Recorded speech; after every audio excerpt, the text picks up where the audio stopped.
Eu sou o Vicente Gonçalves, CEO do Human Change Management Institute. Nessa palestra nós vamos falar sobre gestão de mudanças em abordagens ágeis. O fator humano nesse mundo, nesse universo ágil tão importante, tão presente em nossas vidas nos tempos atuais. Antes eu quero apresentar o Human Change Management Institute. Nós somos uma organização de treinamento e certificação especificamente voltada para a gestão de mudanças organizacionais. Nós acreditamos que as mudanças organizacionais começam no ser humano e por isso nós somos human antes de tudo. Nós somos reconhecidos como Qualified Education Provider pela Association of Change Management Professionals, a ACMP, para o nosso programa HCMBOK Training and Certification Program. Essa aqui é a nossa base de conhecimento, começa com o HCMBOK, essa edição em verde foi lançada nos Estados Unidos pela Taylor & Francis em finalzinho de 2018, é a edição do Human Change Management Board of Knowledge, esse corpo de conhecimento, num conjunto de boas práticas, ferramentas e metodologia para a gestão de mudanças organizacionais integrada com a gestão de projetos. E agora, em 2020, em coautoria com Gino Terentin, a quem aproveito para enviar meu abraço, grande profissional, nós escrevemos esta edição do HCMBOK to Agile, ou seja, a gestão de mudanças aplicadas ao mundo ágil. Qualquer que seja o framework, seja um método ou um framework ágil que esteja embasado no Manifesto Ágil, estará bem enquadrado dentro dessa abordagem de gestão de mudanças para o mundo ágil. Nesse livro nós exploramos também um conceito novo, que é uma visão de gestão ágil da mudança. Então, todo esse mindset ágil, toda a visão de adaptabilidade, de flexibilidade, de produção através de modelos iterativos e incrementais, da elaboração de hipóteses, do teste, validação, recebimento de feedbacks, tudo isso pode ser visto também sobre o viés humano, ou pelo menos com a dimensão humana, como nós veremos no curso dessa palestra. Começar com essa reflexão aqui. Na verdade, a gestão de mudanças não é um tema novo, é um tema que, se nós formos do ponto de vista de literatura, podemos voltar até os primeiros trabalhos de Kurt Lewin, ali durante a Segunda Guerra Mundial e pós-guerra. Kurt Lewin, que é considerado o pai da psicologia social, falando dos 3 estágios da mudança. E até então, naturalmente, tudo muito ligado ao mundo waterfall, o mundo linear, e a gestão de mudanças vem ao longo de décadas sendo aplicada dessa forma. Os métodos ágeis, modelos ágeis, também não são exatamente novos. Se nós formos olhar para trás, vamos encontrar modelos que podem remontar até as suas origens ao Toyota Production System, também durante o período ali pós-guerra, evoluindo ao longo dos anos, década de 90, com frameworks sendo lançados, e 2001, com um grande marco, que foi a estruturação, a organização e a divulgação do Manifesto Ágil, naquela época chamado de Manifesto Ágil para Desenvolvimento de Software. O que ocorre é que o mundo já não é só linear. Realmente, a chegada das novas tecnologias, a digitalização dos projetos, das organizações, acabou gerando uma demanda muito grande para modelos ágeis que se encaixam dentro de um determinado perfil. Ágil não é também a solução para tudo.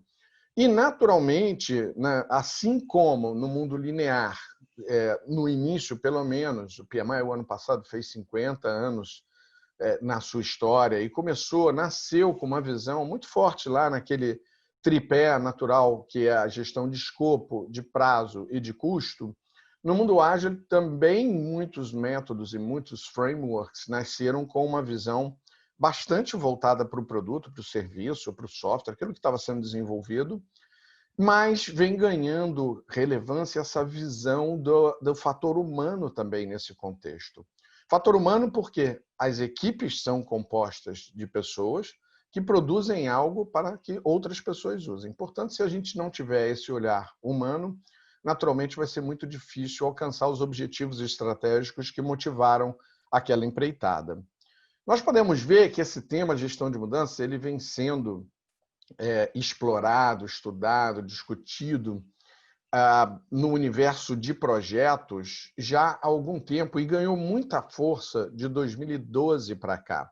A CMP, para vocês terem uma ideia, só foi criada, estruturada realmente como entidade em 2010. Então, nós estamos falando de algo que ganha força e ganha visibilidade há cerca de 10 anos, embora já existisse no início da minha carreira, há 32 anos atrás, nós já fazíamos algumas atividades mais operacionais de gestão de mudanças. Mas essa visão mais estratégica, a relevância, de fato, vem a partir desse período, 2010. 2012 tem um marco importante, que é quando o PMI lança o PMBOK na sua 5ª edição, com uma 10ª área de conhecimento, naquele momento chamada de Stakeholder Management, que introduziu o tema gestão de mudanças de uma maneira mais aberta, ampla, definida como uma disciplina essencial para os profissionais de projetos.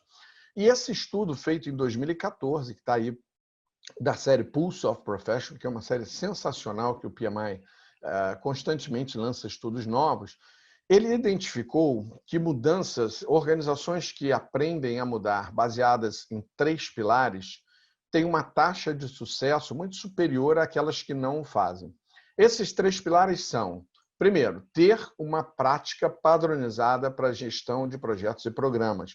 Então, portanto, você aplicar um modelo que esteja já amplamente divulgado e bem padronizado na sua cultura organizacional. Qual o melhor modelo? Não sei, o melhor modelo é o melhor modelo para a sua cultura, para a sua organização, para o nível de maturidade que tem a sua organização. Aqui vem um ponto agora, como segundo pilar, que é um ponto de convergência entre a gestão de mudanças e a gestão de projetos, que é termos patrocinadores engajados ativamente. Então, não é aquele patrocinador que é só uma foto na parede do seu projeto. É um patrocinador que trabalha, é um patrocinador que elabora e vende a visão do estado futuro daquela organização, por que aquele projeto é importante, inspira as pessoas na sua travessia, na jornada da mudança, trabalha a questão de motivação, vende a visão do projeto e das mudanças, dos objetivos estratégicos que estão sendo perseguidos. E, por fim, nós temos a gestão das pessoas durante as mudanças, ou seja, a gestão de mudanças, o foco no fator humano. Quer dizer, nós estamos juntando 2 coisas relevantes, que é a metodologia, uma abordagem estruturada para a gestão do projeto, para a gestão das pessoas, dos stakeholders, do fator humano, e tendo o pilar importante ancorando tudo isso, que é o patrocinador. Agora, notem o reflexo que isso tem. Em preto, vocês verão as empresas que não aplicam essa abordagem e em vermelho as que aplicam. A gente consegue melhorar o resultado, a capacidade de entrega do resultado no budget de 36% para 63%, melhora muito o resultado também da entrega dos projetos no prazo, mas o que é mais relevante disso tudo, que é você mais que dobra a sua capacidade de entrega de objetivos estratégicos, que no final das contas é realmente o que interessa.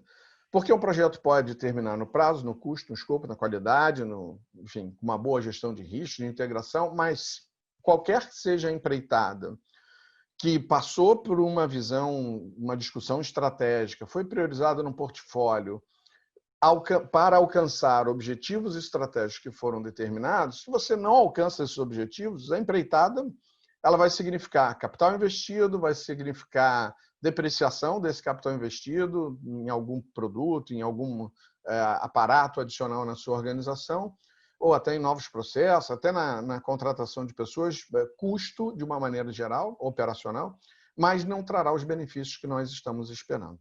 Portanto, é a junção dessas 3 funções, e aqui já vai uma característica importante, que é uma característica da 3ª geração de gestão de mudanças, que é uma visão integrada. Todo projeto acabará introduzindo mudanças na organização. Muitas mudanças, outros menos, mas sempre haverá algum reflexo no fator humano. Então, todo projeto deveria ter uma abordagem de gestão de mudanças, como a gente está vendo aí. E toda mudança, por sua natureza, já que você vai introduzir uma mudança na organização, deveria também ser estruturada como um projeto, qualquer que seja ela. Pode ser a reestruturação, pode ser a aquisição de uma outra empresa. Você precisaria ter uma visão minimamente estruturada de gestão do escopo, de foco em prazo, em foco em custo, foco em qualidade, em todas essas dimensões que são importantes para a gestão de um projeto. Bem, mas e o mundo ágil? Onde é que o mundo ágil se encaixa nisso, né? Primeiro, é importante dizer que a abordagem ágil não é solução para tudo. Algumas empresas têm usado muito ágil, elas naturalmente, pelo próprio tipo de organização, serão mais orientadas ao uso de projetos com abordagens ágeis, mas para outros projetos isso não faz sentido. Então, quando nós avaliamos em que contexto, em que dimensão nós deveríamos usar uma abordagem ágil ou não, a melhor resposta é você avaliar a relação de causa e efeito. Existe uma previsibilidade, quer dizer, eu tenho certeza que se eu for construir uma casa de 2 andares, existe uma definição clara de qual é, por exemplo, o tamanho do pilar, da sapata, da estrutura que eu preciso para ter uma casa de 2 andares. E se eu colocar no 3º andar com piscina, então agora eu vou ter muito mais peso, eu preciso de um pilar maior. Tudo isso a gente precisa saber antes, a gente precisa planejar antes, sob pena de você ter que derrubar tudo e construir do zero, se você fizer muita mudança nesse escopo inicial no curso do projeto. Esse é o tipo do projeto que você pode fazer no modelo linear. Você pode até no desenho construir em diversas iterações, em ir fazendo incrementos e testando. Hoje, com várias tecnologias, você pode até colocar um óculos, né, uma visão 3D e botar a pessoa dentro daquela casa projetada para ver se ela está confortável ou não, para dissipar essa parcial imprevisibilidade que poderia ter entre um desenho e, de fato, uma casa construída.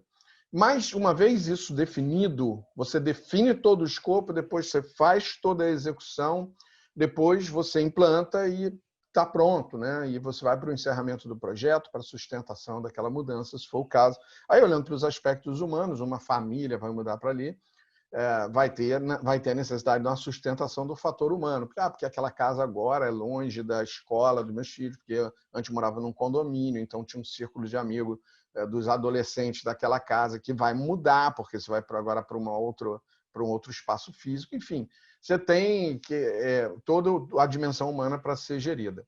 O mundo ágil ele se encaixa no mundo da imprevisibilidade, quando não há uma relação de causa e efeito claramente estabelecida.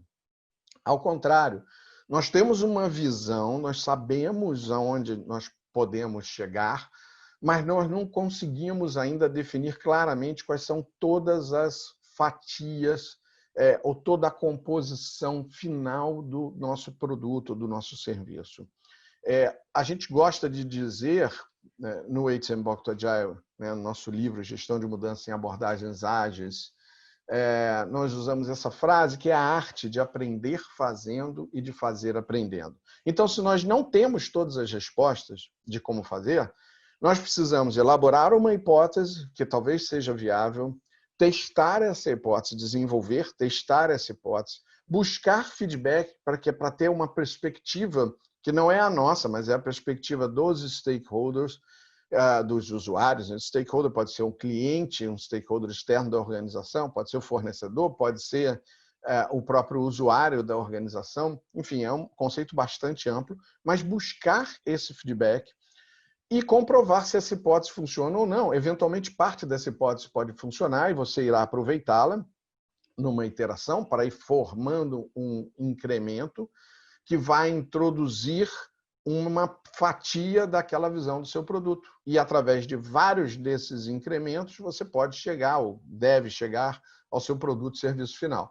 Mas também é possível que uma parte desse incremento, ou uma parte dessa iteração que vai compor esse incremento, seja descartada. Ou até um incremento inteiro não traga o valor percebido, não atenda às necessidades, por algum motivo, não funcionou bem. A gente usa aqui como uma metáfora as grandes navegações. E aqui não vai nenhuma visão histórica, se forem quem chegou primeiro foram os vikings, os fenícios ou qualquer outro povo. Mas imagina os europeus quando se lançaram ao mar sem ter GPS, sem ter nem sequer uma carta náutica, sem conhecer os ventos, as correntes, temporadas de furacão.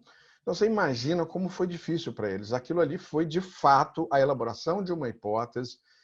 Primeiro você vai navegar até um determinado ponto e chega ali até a Ilha da Madeira, as Ilhas Canárias, desce um pouco pela costa da África, depois você vai entendendo um pouco melhor das correntes que são conhecidas até aquele ponto, da previsibilidade que você pode ter até aquele ponto, e aí você vai para uma segunda release, onde você vai um pouco mais longe, e aí você tem uma hipótese elaborada muito mais complexa, que é tentar chegar nas Índias por um caminho alternativo, e você acaba chegando no Caribe e descobrindo, então, aqui as Américas, ou pelo menos uma parte das Américas num primeiro momento.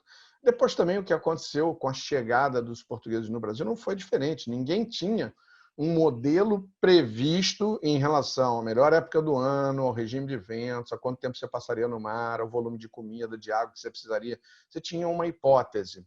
Então, esse é o universo da imprevisibilidade, é o universo em que o mundo ágil se encaixa muito bem.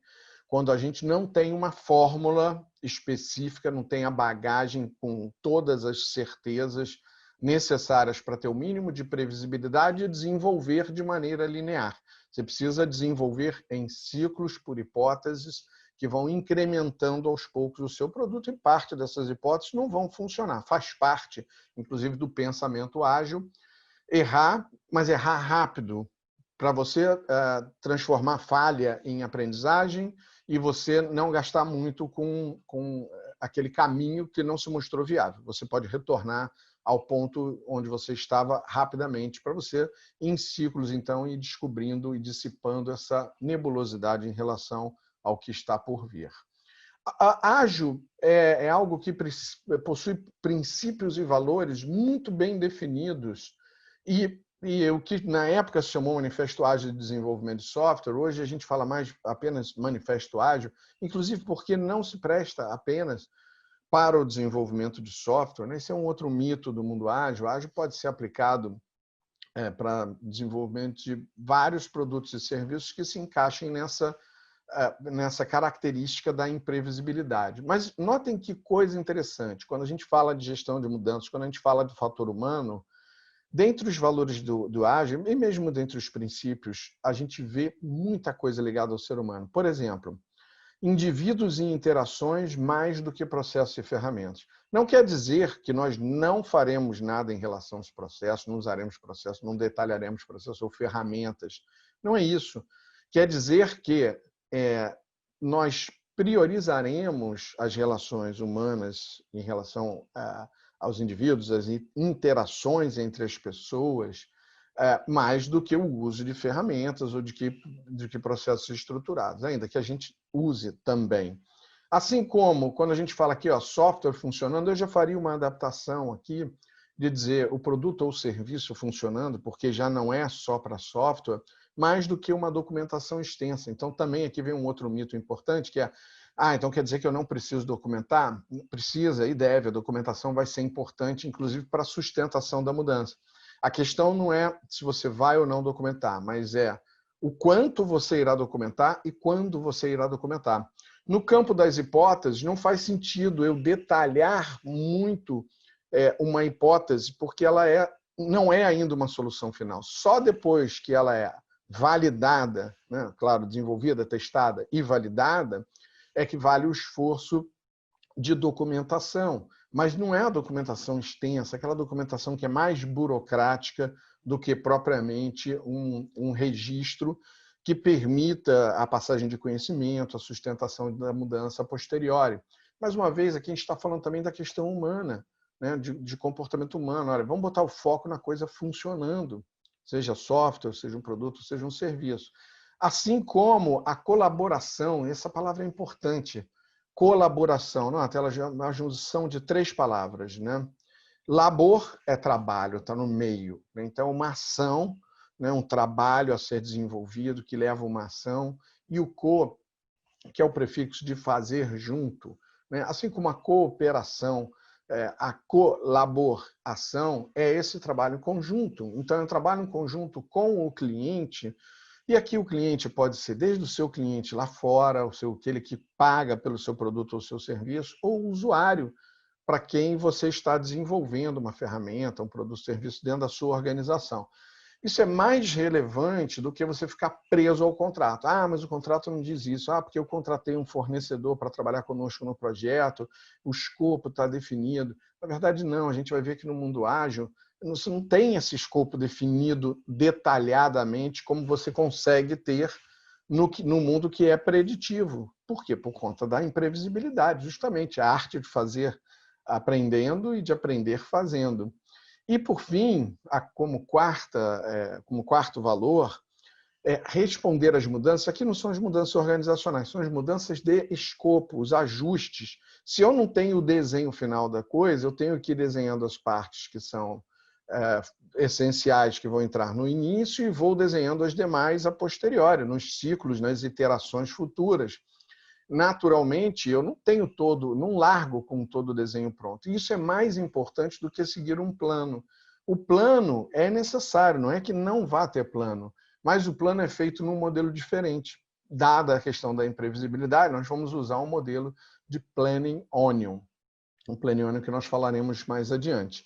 Então, ágil, de fato, é centrado em pessoas, né? Basta tomar como base esse valor que a gente acabou de falar, e que é reforçado por esse princípio de construir projetos ao redor de indivíduos, né? De pessoas, de seres humanos motivados, e dando a essas pessoas o ambiente, o suporte necessário e confiando que elas farão o seu trabalho. Então, aqui já vai o princípio de equipes auto-organizáveis, já vai um princípio de empoderamento, claro que dentro de um conjunto de limites e restrições. Não é anarquia, não é sai fazendo, não é toma qualquer decisão. Mas isso é interessante, a gente perceber que está declarado, tanto nos valores como nos princípios do mundo ágil, através do Manifesto Ágil, está declarada essa visão, a relevância do fator humano.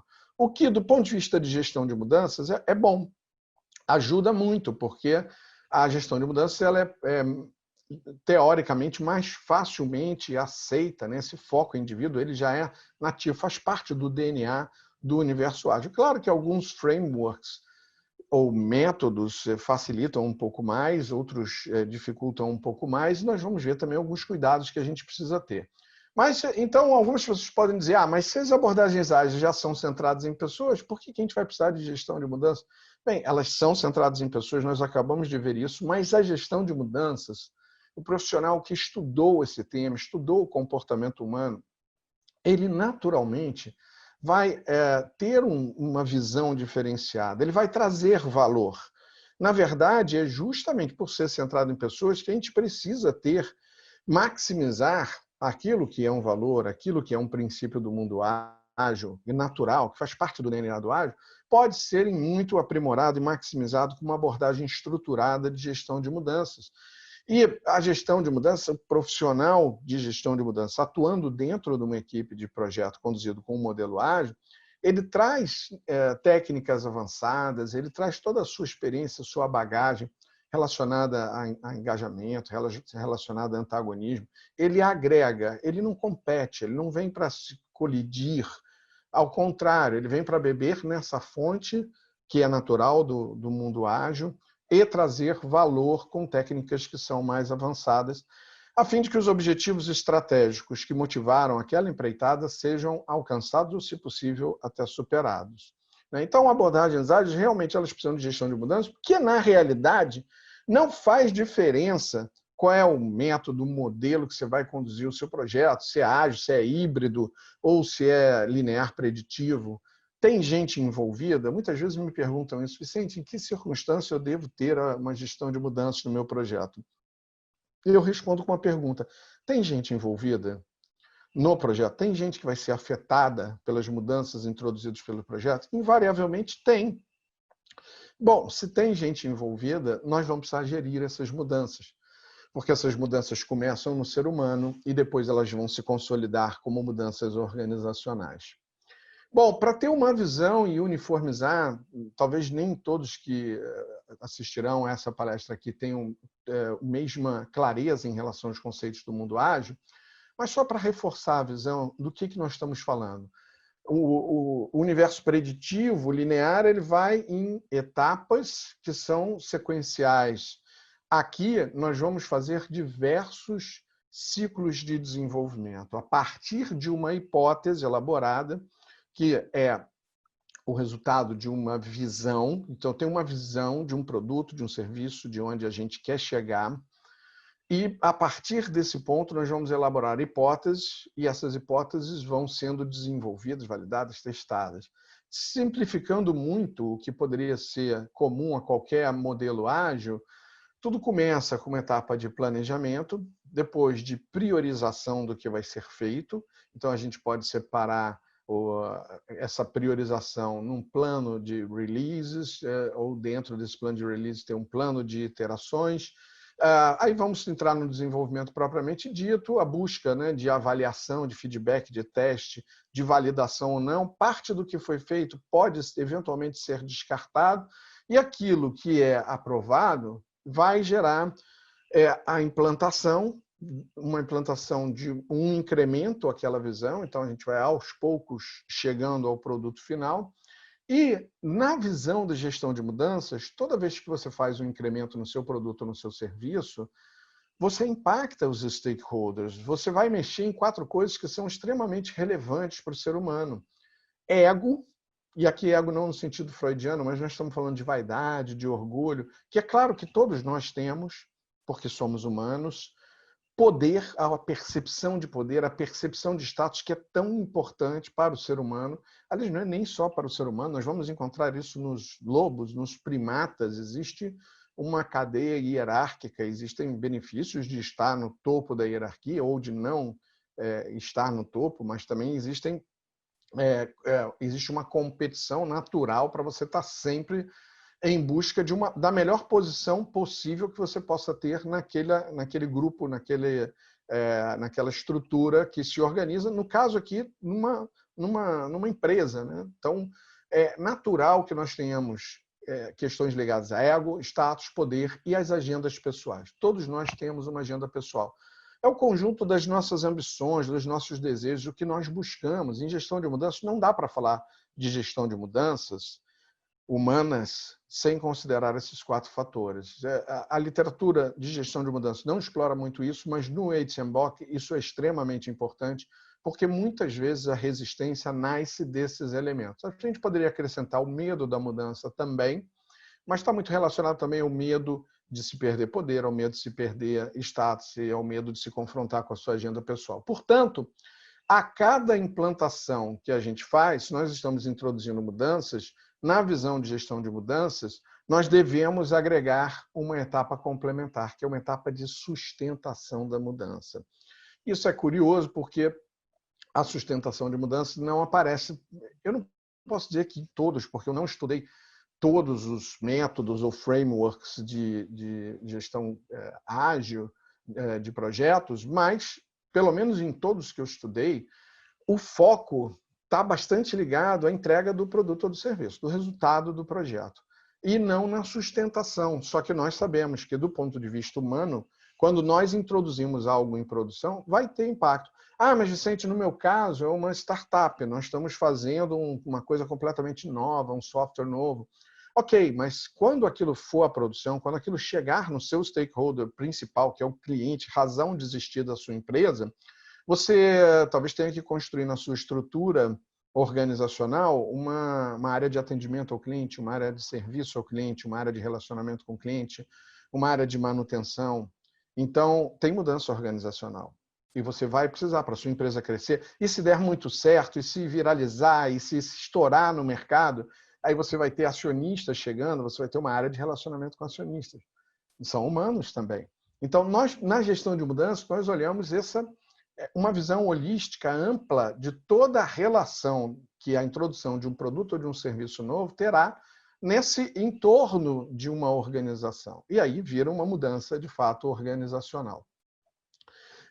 O que nós consideramos muito aqui é que desde o planejamento e todo o ciclo que a gente rodar, a gente vai revisar esse planejamento, seja o release plan, seja o plano de iterações, e, portanto, a prioridade do que está em desenvolvimento, que nós devemos olhar para o fator humano também. A gente não deve ficar restrito a uma premissa de olhar o que mais a gente tem que fazer para esse produto e serviço, para esse software, qual é a próxima etapa do software. Sim, temos que olhar isso, mas também temos que olhar para os nossos stakeholders, como eles estão reagindo àquela mudança que acabou de ser introduzida.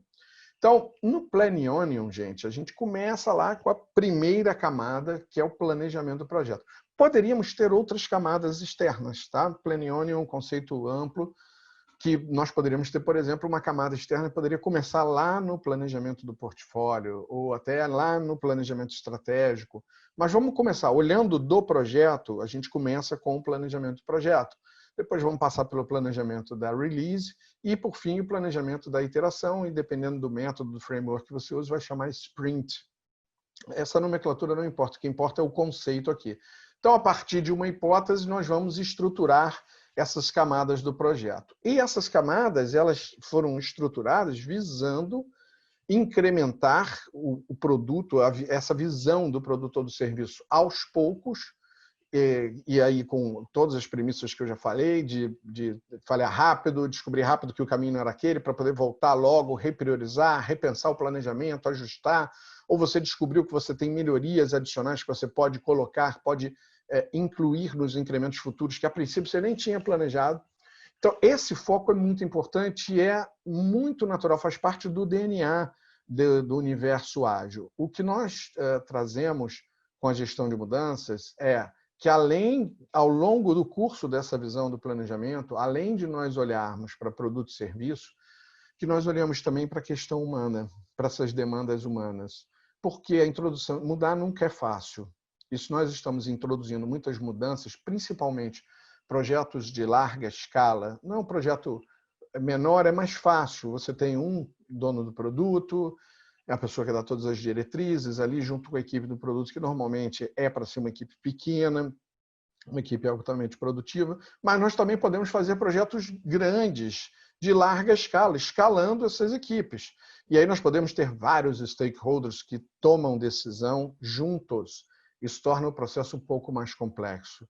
Isso pode inserir uma quantidade de mudanças relativamente alta e impactante. E se nós repetirmos muitos ciclos de mudanças numa mesma equipe, a gente pode ter efeitos eventualmente nocivos. Então, pelo menos olhar para o componente humano quando nós falamos dessa visão de mudança contínua, que é um dos valores do mundo ágil, dessa dinâmica de estar pensando frequentemente seu produto, seu serviço, ao longo do ciclo de desenvolvimento, incluir a dimensão humana é também interessante, não só para dentro da equipe do projeto, mas também para fora, para os stakeholders que estão sendo afetados pelo que já está em implantação e serão afetados pelas futuras implantações. E os efeitos nocivos, quando a gente não leva em conta a resposta humana às mudanças que estão sendo introduzidas, eles podem ser, por exemplo, a saturação de mudanças. Quando a gente leva quase que um conjunto de pessoas a um estado de estresse, né, o aspecto negativo do estresse, ou até no limite ao burnout, as pessoas não aguentam, está mudando muito e são vários ciclos de implantação de mudanças naquele mesmo grupo. Se você tem um projeto muito grande, talvez faça sentido, ao priorizá-lo, ou revisar a prioridade, percebendo que tem um determinado núcleo de pessoas, de stakeholders, que está entrando num estado de saturação da mudança, que você deva aliviar um pouco as próximas mudanças para esse grupo e focar em dispersar mudanças nos demais. Talvez isso crie uma visão mais virtuosa, auspiciosa do processo de mudança, amplie o seu engajamento, permeando diversas camadas da organização, diversas estruturas da organização. Um outro efeito é que as mudanças podem não se tornar sustentáveis. Quer dizer, eu comecei a inserir tanta mudança e tanta implementação quase que simultânea, né, mas em ciclos incrementais, que a primeira foi sustentável, a segunda aí não estava ainda totalmente consolidada e a gente já começou a implementar a terceira. Então, isso pode criar aí um efeito negativo, porque o próximo ciclo de desenvolvimento já vem contaminado por um nível de engajamento, de consolidação das mudanças anteriormente implantadas, que prejudica, né? Prejudica o desenvolvimento futuro dos próximos e já cria uma vibe negativa, amplia antagonismo, amplia resistência à mudança. E, em função disso, frequentemente a gente não percebe, faz tudo certinho do ponto de vista metodológico, mas peca ao não cuidar do fator humano, e isso faz com que os teus objetivos estratégicos não sejam alcançados, ou pelo menos não sejam alcançados no tempo que você gostaria. O esforço depois de sustentação daquelas mudanças introduzidas pelo projeto passa a ser muito grande, quando poderia ter sido algo muito mais suave, muito mais tranquilo. Todo projeto introduz mudança, e o que a gente busca com a gestão de mudanças? É auto-engajamento. É alta conexão das pessoas com aquilo que está chegando de novo. Porque o contrário disso é a rejeição daquilo que é novo. E se você rejeita tudo que você está introduzindo de novo num mundo de mudanças exponenciais, você fica preso aos seus paradigmas do passado, ao status quo, como você faz hoje. Você vai ouvir, se já não ouviu, as pessoas dizendo: mas a gente faz assim há 20 anos e sempre deu certo. Ok, mas o mundo era o mesmo há 20 anos atrás? As demandas eram as mesmas? A sociedade era a mesma? Não. Tudo mudou e tudo vai continuar mudando. Então, é importante a gente pensar, né, incluir as técnicas de gestão de mudanças, pensando em engajamento, e aí eu estou falando de stakeholders também de uma maneira muito ampla, podendo ser, inclusive, governo, sindicato, enfim, o que for, vai depender da característica do seu projeto. Mas, no HMBOK, nós também temos uma visão que é bastante inovadora, pouco se fala na literatura de gestão de mudanças, sobre a gestão de antagonismo. E é importante ter a gestão de antagonismo, porque 100% de engajamento é utópico, gente. É claro que toda utopia deve ser perseguida, mas nós temos que saber que tem pessoas que vão sofrer com a mudança. Essa não é uma pessoa do mal, uma pessoa que é o mal ao projeto, que é o mal para a organização, que é o mal para você. Não, é uma pessoa que está sofrendo, que, como todos nós, ela tem vaidade, tem orgulho, ela tem uma disputa, está na disputa pelo poder, por status, tem uma agenda pessoal. Então, a gente precisa compreender, dar o tempo que essa pessoa precisa para passar pelo processo de mudança, mas precisa gerir o antagonismo. E aqui existem diversas táticas que a gente usa, desde táticas persuasivas, a indução ao protagonismo, até as medidas extremas. Eu não vou detalhar muito isso aqui, que não é o objetivo. Mas o fato é que não importa a abordagem de introdução de mudanças que você tem.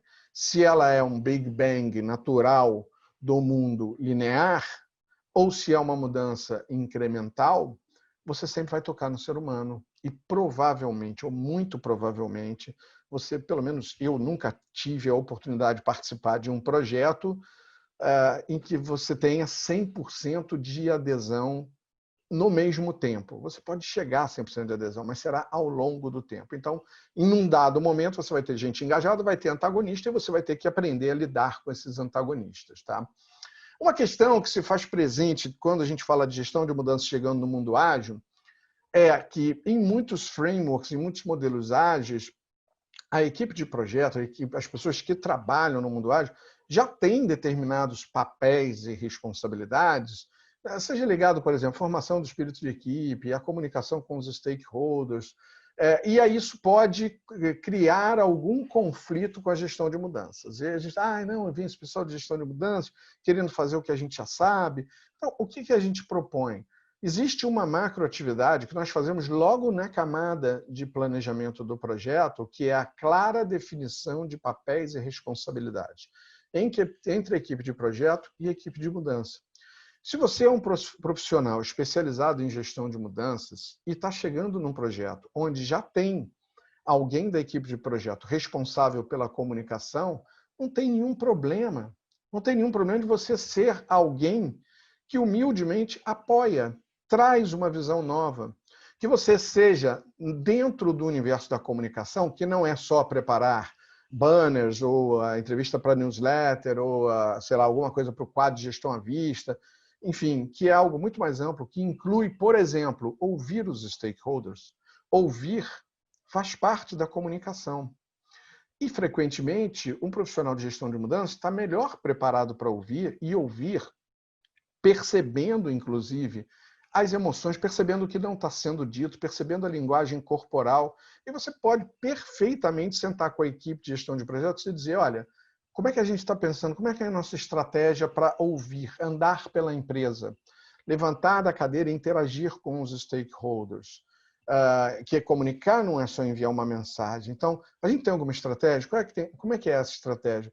Eu posso ajudar nessa estratégia? Eu sou mais um para ouvir, para acolher percepções, e isso pode ser importante na nossa discussão da sequência de incrementos que nós teremos, porque nós temos, eventualmente, algumas resistências que são de natureza lógica. De fato, o produto ou serviço passou ali alguma coisinha, não deveria ter passado, já que a gente elaborou uma hipótese, a gente desenvolveu, testou, buscou feedback, mas o mundo é imperfeito e pode ter passado alguma coisinha ou se percebeu depois que aquilo foi introduzido, foi implementado, que há outras oportunidades que podem ser maximizadas. Portanto, essa é uma demanda que vem dos stakeholders de natureza lógica, que você vai descobrir lá no ciclo de sustentação das mudanças, escutando os seus stakeholders, e que pode ser levada para a equipe de projeto, que aí sim vai ter um processo de avaliação, de priorização, de descarte, eventualmente. Aquilo não se confirma nem como hipótese, pode ser só uma bobagem, um preciosismo do stakeholder. Mas existem outras demandas que não são lógicas, que são de natureza psicológica, que tem a ver com o tempo da pessoa de processar aquela mudança, que tem a ver com a resistência, que tem a ver com os paradigmas que estão sendo rompidos para aquele stakeholder que está sofrendo com as mudanças. E seja uma demanda de natureza lógica ou psicológica, você vai perceber através dessa escuta ativa, sem julgamento de valores, você vai discutir com a equipe de projetos e, a partir dali, vai se definir uma abordagem, né? Sendo lógica é uma, sendo de natureza psicológica é outra, vai estar ligada a engajamento, vai estar ligada à gestão de comportamentos, vai estar ligada a uma avaliação da causa raiz que motiva aquela resistência. E é natural que, quando você discute isso do ponto de vista de papéis e responsabilidades lá na camada de projeto, que a equipe de gestão de mudanças seja bem aceita dentro do núcleo que está desenvolvendo, do time que está desenvolvendo o projeto com um modelo ágil. E o segredo, na minha opinião, é o gestor de mudança, o profissional de gestão de mudança, ter a humildade de aceitar que, enquanto no mundo linear, eventualmente, ele tem já um histórico de desenvolver determinadas atividades, porque não é do DNA do mundo linear fazê-las, e sim da gestão de mudanças. No mundo ágil, como ele já é centrado em pessoas, há atividades que você, como gestão de mudança, não fará. Será simplesmente um apoio. Isso não diminui nada, né, gente? A nossa posição. É bom poder apoiar, é bom trazer conhecimento novo, somar, unir. Isso fortalece a abordagem de um projeto e aumenta muito a chance de um projeto dar certo, qualquer que seja o modelo. Mas no universo ágil, a gente tem esse cuidado adicional para não gerar um conflito, especialmente em alguns frameworks e métodos que já falam dessas atividades mais centradas no ser humano e já tem atores da equipe do projeto designados, pelo menos a priori, a fazer isso. Eu já tive casos, por exemplo, de gente que falou: você quer ajudar na comunicação? E acaba passando, porque ele não gosta, aquela pessoa não gosta de fazer esse tipo de atividade, ainda que ela, teoricamente, pelo papel e responsabilidade nativo dele, se não tivesse um profissional de gestão de mudança ali, ela tivesse que fazer, mas como ela não gosta de ter que ouvir as pessoas, ter que ficar andando pela empresa, interagindo, observando comportamentos, não é da natureza dela, ela delega muito facilmente para a gestão de mudança. E outros não, que dizem, não, eu vou manter o protagonismo nisso, mas vem comigo, me ajuda. Ok, está tudo certo. Nossa visão sempre é a de buscar segurança psíquica, porque isso é uma demanda humana. O ser humano busca segurança psíquica o tempo inteiro. Nós não nos engajamos naquilo que nos deixa inseguro. Eu estou falando de uma maneira geral. Claro que tem pessoas que gostam mais de risco, gostam mais de desafio, mas de uma maneira geral, o cenário de insegurança em relação ao futuro, em relação ao que vai acontecer, é extremamente negativo para as pessoas. Então, nós trabalhamos com essa visão de antecipar tanto quanto possível as questões humanas, dando às pessoas, e que está muito alinhado com os princípios do mundo ágil, né? Todo o ambiente seguro para que elas possam fazer o seu trabalho. Então, essas questões humanas, elas precisam ser consideradas desde o planejamento do projeto. E é aqui que entra o plano estratégico de gestão de mudanças. Então, o projeto ele vai ter o Release Plan, vai ter o seu plano de iterações, ele tem uma constituição de planejamento para o desenvolvimento do projeto, mas ele tem também uma organização do ponto de vista humano de como conduzir esse projeto. Então, vamos explorar um pouco mais no HCMBOK to Agile, diferente do que nós fazemos no mundo linear. No mundo linear, a gente tem toda uma etapa de planejamento, toda uma etapa de desenvolvimento, com um desenho primeiro, depois o desenvolvimento propriamente dito, aí a implantação, encerramento, e só então chega a sustentação da mudança. Aqui não. Aqui nós temos várias camadas de desenvolvimento. Então, a gente não larga com um plano estratégico de gestão de mudanças completo, como nós faríamos no mundo linear. E por isso, as macroatividades que vão compor o plano estratégico de gestão de mudanças, elas têm características diferentes. Algumas são estáticas, outras são híbridas. As híbridas, elas permeiam todas as camadas de planejamento. Quando nós chegamos no planejamento da release, nós introduzimos um outro conjunto de macroatividades que são as dinâmicas. São aquelas que vão mudar muito, mas que não faz sentido desenvolvê-las lá na camada de projeto, porque na camada de projeto eu estou trabalhando a visão do projeto. Eu não tenho muito detalhe, eu não tenho nem o plano de release enquanto eu estou na camada de planejamento do projeto. E, por fim, ao longo do planejamento das revisões de iteração, essas atividades que são dinâmicas e híbridas, elas serão continuamente revisadas, repensadas, acrescentadas, novas variáveis, amadurecidas, diferente das macroatividades que são estáticas. Essas não deveriam mudar. Eu vou dar um exemplo aqui de algumas. Então, olhando para as macroatividades estáticas, nós temos todo um conjunto de macroatividades aqui. Isso não quer dizer que se deva fazer todas, vai ter que fazer no timing do projeto aquilo que é relevante. A gente leva muito em conta aqui também a questão da simplicidade. Fazer o simples é sempre mais eficaz. Mas, por exemplo, como boa prática, ter um patrocinador é muito importante. O patrocinador é uma pessoa com poder e com respaldo para demandar a mudança.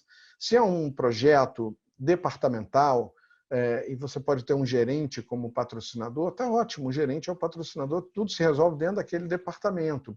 Se é um projeto que envolve uma diretoria toda, aí você já vai precisar de um patrocínio um pouco mais em cima, porque outros gerentes serão afetados também.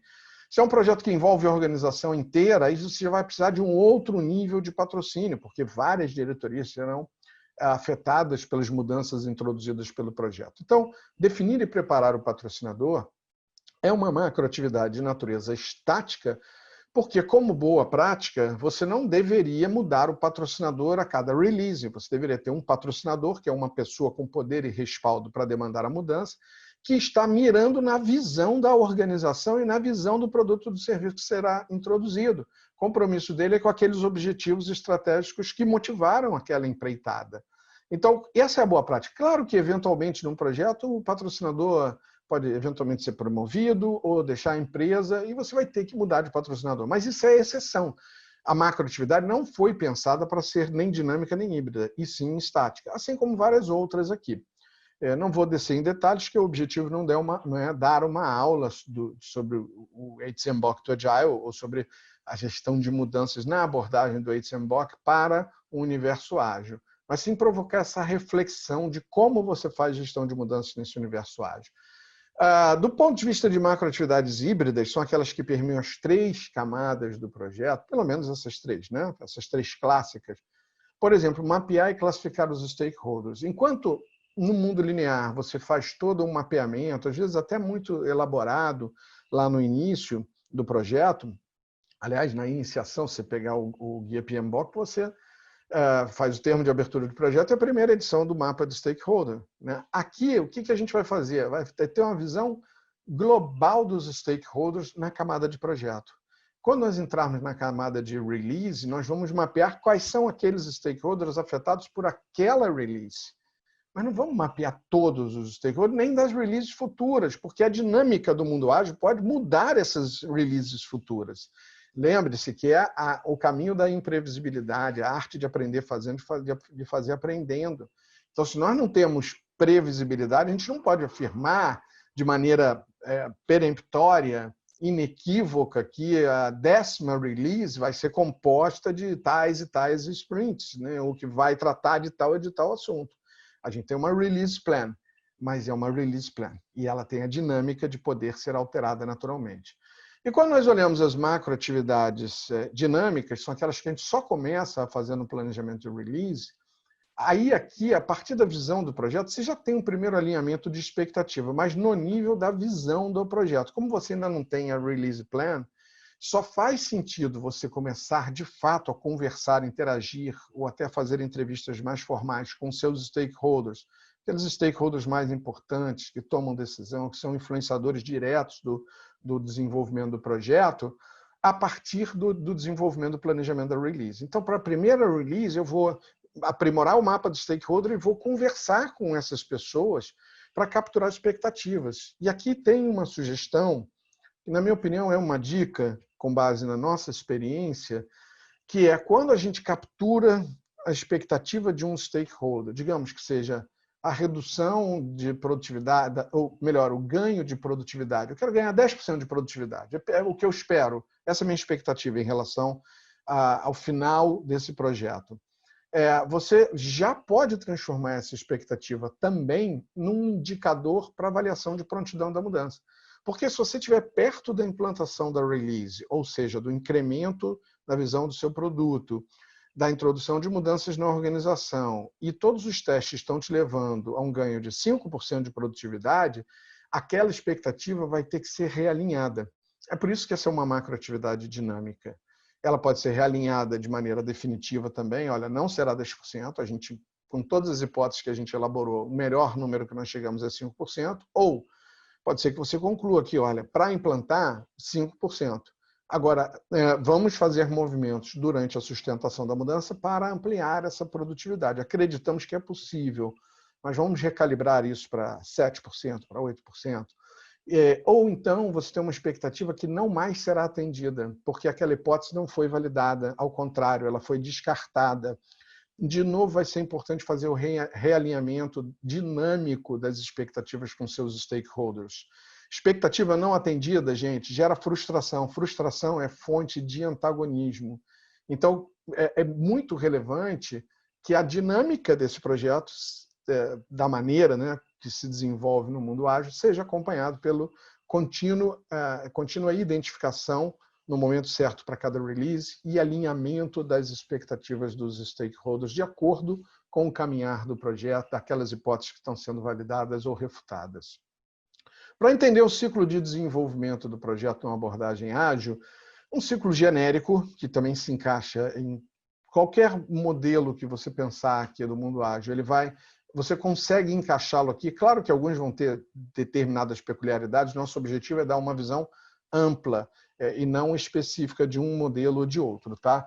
Você começa ali, a partir da release plan, você tem um plano, né? Você tem uma primeira release planejada, aí você fez o planejamento das iterações, você tem as primeiras iterações planejadas, e você vai largar, então, com a sua release, com esse seu plano de release, com a primeira, pelo menos, que te levará ao desenvolvimento das iterações que foram priorizadas. A partir daqui, você vai ter uma série de lições e de oportunidades de melhoria que virão da validação dessa hipótese, daquilo que foi desenvolvido, essa hipótese que já está em estado tangível, em um estado, pelo menos para efeito de teste, de validação, junto a seus stakeholders e vai colher feedback. Esse feedback vai retroalimentar aqui a priorização, influenciando positivamente ou dando um sinal de que, bem, tivemos que descartar parte daquilo que a gente tinha desenvolvido. Então, significa dizer, olha, mais cuidado na priorização, porque o caminho parece não ser esse. Ou reforçar, o caminho parece ser esse, nós aprovamos. Toda validação, toda iteração entregue, você deve se perguntar se aquela iteração complementa o release, ou seja, a release está pronta Porque você pode ter uma release que tem uma iteração só, mas em alguns casos você vai ter uma release que tem várias iterações. E aí essa pergunta é importante, né? A release está completa? Porque se tiver, e ela estiver pronta para ser implantada, agora note, aqui tem o viés da gestão de mudanças, tá? Se ela não está pronta, você vai seguir para um novo ciclo de desenvolvimento, a próxima iteração, até que você complete as iterações daquela release. Mas se ela estiver pronta, tem uma segunda pergunta. O produto e serviço está pronto e a organização está pronta para que isso vá à implantação? Porque não adianta você ter um produto e serviço pronto e se a sua central de atendimento, se a sua relação, se a sua central de relacionamento com o cliente não está pronta para atender aquele cliente, que eventualmente vai ser um sucesso e ele vai ter muita demanda para você, demanda de manutenção, demanda de... Enfim, se você não está pronto do ponto de vista humano, não houve o treinamento, então o produto e serviço está pronto, mas as pessoas não sabem operar. Você é teu público interno, os stakeholders que trabalham na mesma organização que você. Então, é preciso pensar de uma forma mais ampla, não focar só no produto e serviço. Mas digamos que esteja, isso vai levar à implantação do release. Ao implantar o release, você vai precisar continuar o processo de validação, porque agora ela vai tocar em outros stakeholders, que podem ser usuários, podem ser clientes, enfim. E você vai precisar começar, e isso é uma abordagem bem típica da gestão de mudanças, é um aporte de valor da gestão de mudanças, na minha opinião, ao mundo ágil, que é a sustentação da mudança, que também se dá em vários ciclos. Você vai fazer workshops de melhoria contínua aqui dentro também alimentando com feedbacks o teu processo de priorização, revisão das prioridades, do andamento dos teus ciclos iterativos. Você vai trazer aqui, você vai colher feedbacks de natureza lógica, de natureza psicológica. Enfim, aqui você vai tratar tanto de levar à equipe de projeto eventuais demandas para o produto e para o serviço, como eventuais questões de natureza humana. Portanto, é muito relevante você fazer a sustentação da mudança com esse viés humano também. Porque pode ser que você esteja desenvolvendo um grande produto e serviço e as pessoas não estejam adotando, não estão abraçando, não estão com o nível de engajamento que nós precisaríamos. Ao contrário, ele vem fomentando mais antagonismo. Então, você pode estar perto da saturação da mudança se você continuar mirando em ciclos de desenvolvimento daqui para frente que continuem afetando muito aqueles stakeholders que ainda não estão totalmente ambientados ou não aceitaram, a mudança não está consolidada, né? Ela precisa de aprimoramento. Nos ciclos de desenvolvimento, existem também uma série de atividades com foco no fator humano, de gestão de mudanças humanas para se chegar às mudanças organizacionais. Eu destaco aqui apenas uma, não vamos passar por todas, que é avaliar e endereçar os impactos organizacionais. Então, se você, nesse exemplo que eu citei de uma startup está lançando um produto, um serviço novo, e você já tem uma área de atendimento ao cliente, né? Mas tem um impacto organizacional que é treinar essa área para trabalhar com o seu novo produto ou novo serviço. Ou a ampliação dessa área, ou a formação de um núcleo específico, ou se é um produto VIP. Agora não, eu não vou fazer o atendimento normal que eu tinha, eu vou criar um atendimento VIP para esse produto, para esse serviço. Enfim, tem uma série de repercussões que precisam ser pensadas ao longo do ciclo de desenvolvimento. E o segredo, gente, é fazer apenas o necessário. Todo guia é uma referência de macroatividade, de boas práticas, do uso de algumas ferramentas, mas não é para fazer tudo, porque também a dinâmica do mundo ágil não te permite fazer tudo. E a maximizar cada interação com seus stakeholders, tendo um olhar mais amplo. Eu já identifico expectativa, mas eu já vou coletar indicadores de prontidão para mudança, que eventualmente serão também indicadores de sustentação da mudança. Então, se eu estava perseguindo aqueles 10% de produtividade, recalibrei para 8% de produtividade, cheguei, implantei a mudança e durante a sustentação da mudança eu continuo medindo esse indicador e percebi que nós estamos com 7% de produtividade e vamos chegar no 8% de produtividade. Isso demonstra a mudança em estado de consolidação. Porque se as pessoas não quiserem, você vai ficar com a produtividade ampliada e não melhorada. né? Você não vai ter ganhos de produtividade, vai ter perda de produtividade. Então, esse é um exemplo de impacto organizacional que a gente também já, ao levantar a expectativa, já posso ver, essa expectativa aqui vai nos levar a diversos treinamentos, a mudanças na estrutura organizacional, que são impactos organizacionais que precisam ser identificados. Você precisa ter um plano para lidar com esses impactos e precisa discutir esse plano ao longo dos ciclos de desenvolvimento. Mas, Vicente, não dá para fazer essa avaliação de impactos organizacionais antes, não? Lá no Release Plan? Não dá, porque só aqui você tem o detalhe de como vai ficar aquela iteração, qual é o produto, serviço de fato que você está desenvolvendo, com que funcionalidades, com quais processos, e o que foi validado e o que foi refutado. Só aqui você tem certeza do que você vai implantar. Então, aqui é que os impactos, de fato, ficam claros.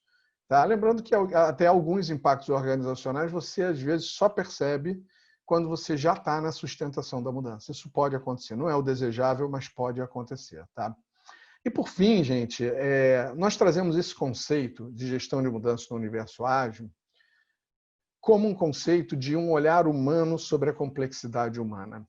Isso quer dizer, não é possível a gente conduzir um projeto só olhando para o produto e para o serviço, como não é mais possível, nem no mundo preditivo, você conduzir um projeto só olhando para prazo, custo e escopo. Você precisa olhar para o componente humano também. Isso vai fazer toda a diferença entre o sucesso ou o fracasso, ou a maximização do sucesso, inclusive, do seu projeto. E aqui entra um conceito que eu não entrarei em detalhe, mas existe uma mudança mínima que é sustentável para aquele projeto. Existe uma mudança máxima que é sustentável num determinado tempo. Lembrando que o ser humano precisa de tempo para processar as suas mudanças.